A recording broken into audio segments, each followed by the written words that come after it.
اعوذ باللہ من الشیطان الرجیم بسم اللہ الرحمن الرحیم الحمد للہ رب العالمین والصلاة والسلام علی محمد وآلہ الطاہرین سیما بقیت اللہ اللہم اجل ولیک الفرج۔ موضوع سخن ایت اللہ مرزا جواد ملکی تبریزی رحمۃ اللہ علیہ کی کتاب لقاء اللہ ہے۔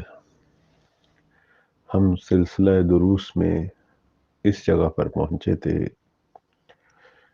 کہ ایک سالک جو اللہ کی راہ میں قدم اٹھا رہا ہے اور پروردگار کی معرفت کو حاصل کرنا چاہتا ہے اور اس کا دل جو ہے وہ حب الہی کے اشتیاق سے بھرا ہوا ہے، اس کے کان الہی کلمات کو سننے کے ہمیشہ منتظر، اس کی آنکھیں الہی نشانیوں کو دیکھنے کے لیے تڑپتی ہیں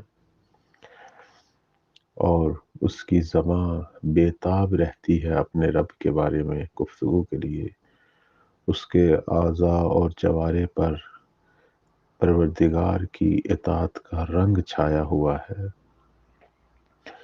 تو ایسا شخص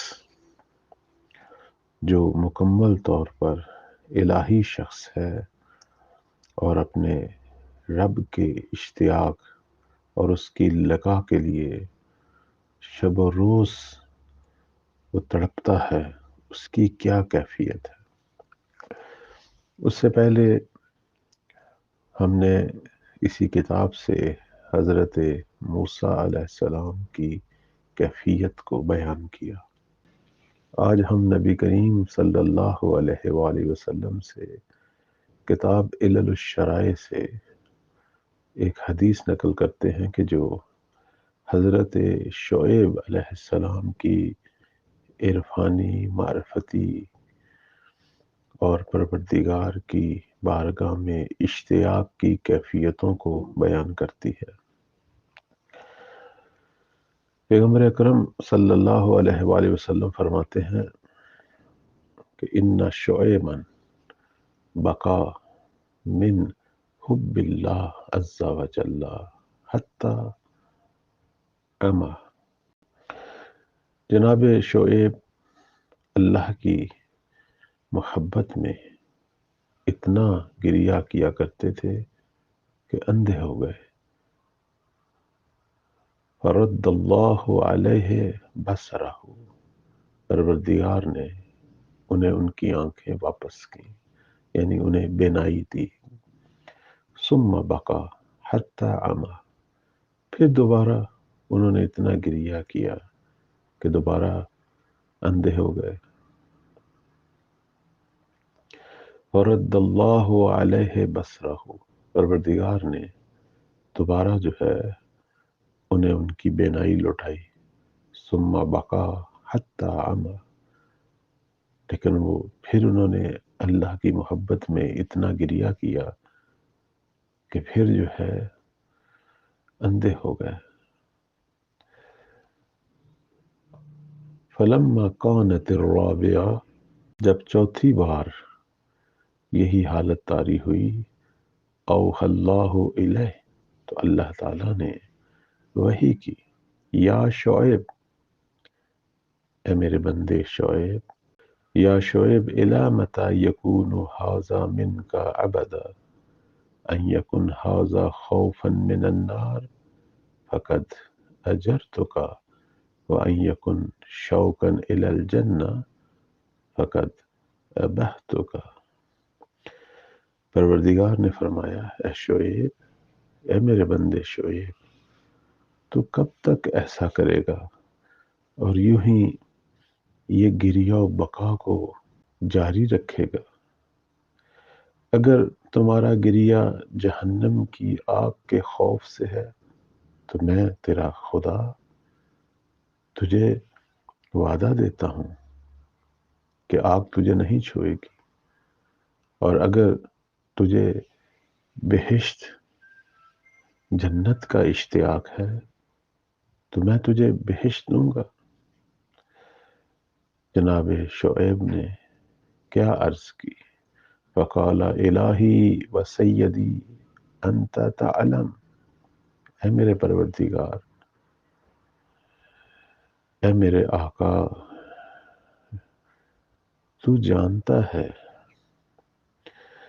انی ما بقیت خوفا من نارک، میں تیری جہنم کے خوف سے گریہ نہیں کر رہا، ولا شوقا الی جنتک، اور نہ مجھے تیری بہشت کا شوق ہے۔ اس کے بعد فرماتے ہیں وَلَكِنْ عَقَدَ حُبُّكَ عَلَى قَلْبِي، میرے دل پر فقط تیری محبت چھائی ہوئی ہے، یعنی محبت نے میرے دل کو مضبوطی سے پکڑا ہوا ہے، دل کے اندر صرف تیری ہی محبت ہے، اور یہ کچھ ایسی محبت ہے کہ فَلَسْتُ أَصْبِرُ أَوْ أَرَاك، مجھ سے صبر نہیں ہو رہا، اور یہ کب صبر ہوگا؟ جب مجھے تیرا دیدار نصیب ہوگا۔ فَأَوْحَى اللَّهُ جَلَّ جَلَالَهُ أَمَّا إِذَا كَانَ هَذَا هَكَذَا فَمِنْ أَجْلِ ذَلِكَ سَأُخْدِمُكَ کلیمی موسیٰ ابن عمران۔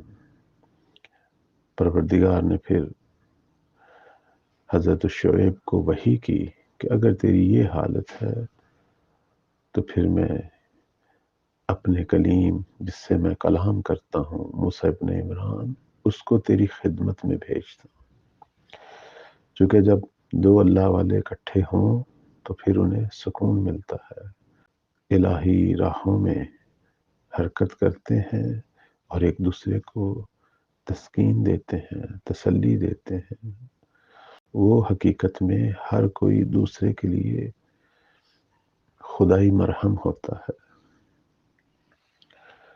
تو اللہ والوں کی تو یہ کیفیتیں ہیں،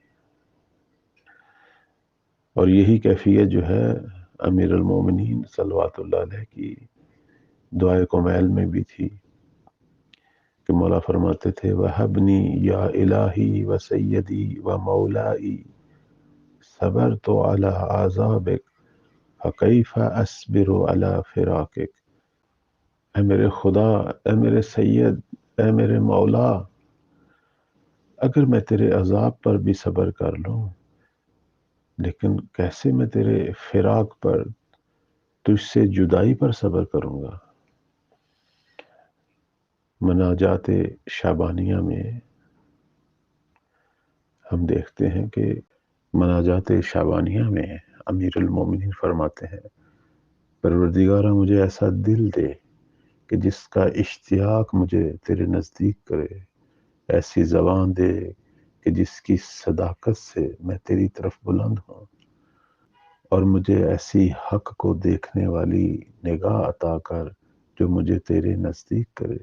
اور فرمایا وَالْحِقْنِي بِنُورِ عِزِّكَ الْأَبْهَجِ فَأَكُونَ لَكَ عَارِفًا وَعَنْ سِوَاكَ مُنْحَرِفًا، پروردگارہ مجھے اپنی نور عزت سے جو کچھ بھی تیری خوبصورتیاں ہیں، تیری زیبائیاں ہیں، وہ مجھے پہنچا تاکہ میں تیری معرفت پیدا کروں، تیرا عارف بنوں، اور تیرے علاوہ ہر چیز سے دور ہو جاؤں،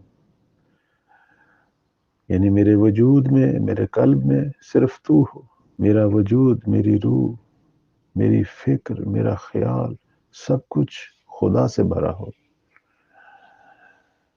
صرف خدا کو دیکھوں، اس کے علاوہ مجھے کوئی اور نظر نہ آئے۔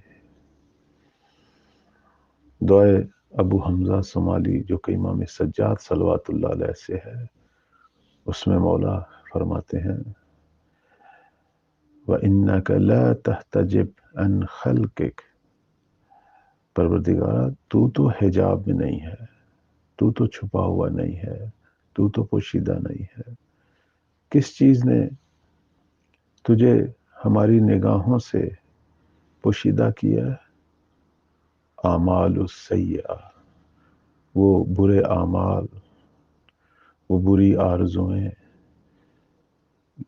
یہ وہ چیزیں ہیں کہ جن کی وجہ سے خدا ہمارے دل کی نگاہوں سے حجاب میں ہے، کیونکہ انسان جسم کی نگاہ سے تو اللہ کو نہیں دے سکتا، میرے قلب کی نگاہ سے بھی اگر تو حجاب میں ہے تو اس کی وجہ میری غلط آرزویں، میرے برے اعمال ہیں۔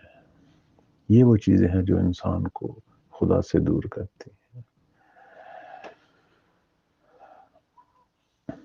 جناب مرزا جواد ملکی تبریزی فرماتے ہیں کہ یہ جو کچھ میں نے دعاؤں کی عبارتوں سے بیان کیا ہے، یہ وہ دعائیں ہیں جو مستند ہیں اور معتبر ہیں، ورنہ ہمارے پاس اور بھی بہت ساری دعائیں ہیں کہ جن کی سند پہ اگرچہ مجھے اطمینان نہیں، لیکن علماء اور ان کے مقلدین ان دعاؤں کو پڑھتے ہیں اور ان کے اندر بھی بے پناہ الہی معرفت کے خزانے ہیں۔